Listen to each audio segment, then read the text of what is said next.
বন্ধুরা, আজ তোমাদের মধ্যে আরও একটি রেসিপি আমি নিয়ে আসলাম।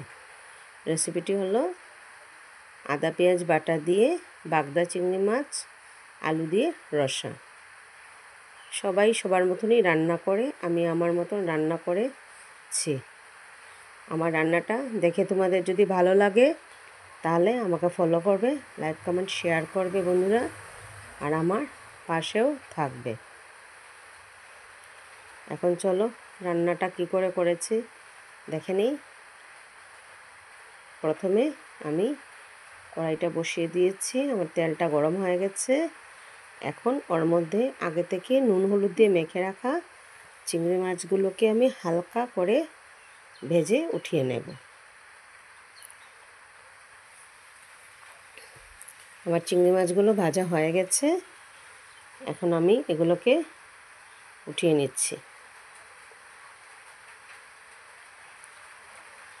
এখন ওই তেলেই আমি কালো জিরেটা আর তেজপাতাটা ফোড়নে দিয়ে দেব।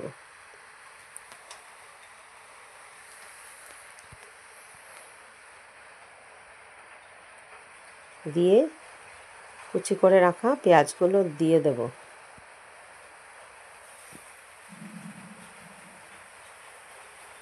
দিয়ে ভালো করে নেড়ে চেড়ে উপর থেকে নুনটা আমি দিয়ে দেব পরিমাণ মতন। দিয়ে অল্প নেড়ে চেড়ে ওর মধ্যে কেটে রাখা আলুগুলো আমি দিয়ে দিচ্ছি।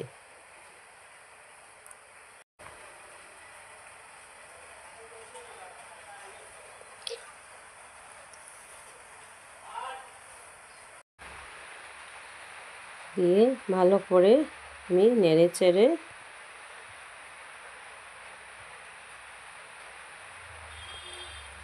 ঢেকে দেব যাতে আলুগুলো সেদ্ধ হয়ে যায়।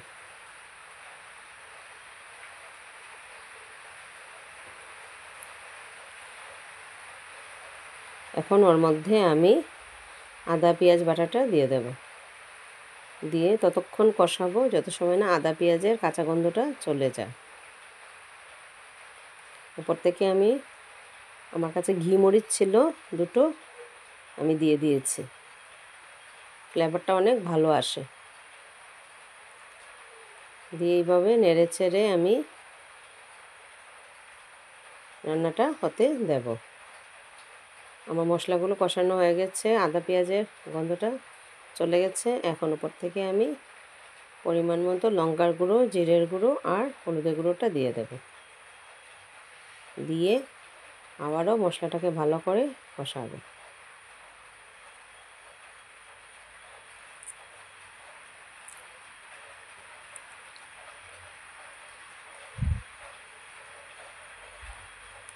উপর থেকে আমি অল্প জল দিয়ে দিয়েছি, নাহলে মশলাটা পুড়ে যাবে। এইভাবে আলুটাও ভালো করে ভাজা হয়ে যাবে, সেদ্ধ হয়ে যাবে, মশলাগুলো ভালো করে কষানো হয়ে যাবে। আমি আবারও ঢেকে দিয়েছি, দিয়ে দেখো আমার মশলাটা সুন্দর করে কষানো হয়ে গেছে, তেলগুলো ছেড়ে দিয়েছে। এখন উপর থেকে ভেজে রাখা চিংড়ি মাছগুলো আমি দিয়ে দেব।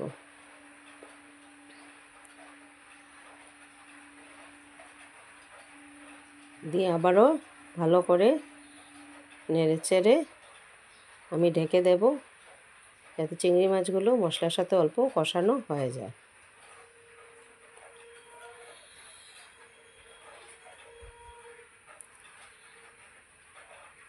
দেখো আমার মশলাটা ভালো করে কষানো হয়ে গেছে, আলুগুলো মোটামুটি সিদ্ধ হয়ে গেছে।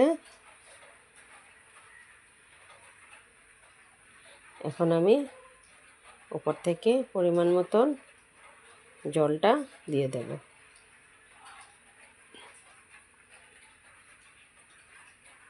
যার যতটুকু ঝোলের প্রয়োজন ততটুকুই জলটা দেবে।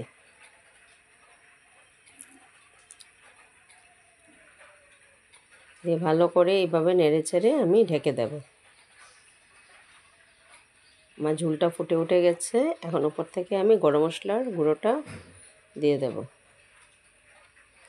দিয়ে আবারও অল্প সময় নেড়ে চেড়ে আমি ঢেকে দেব।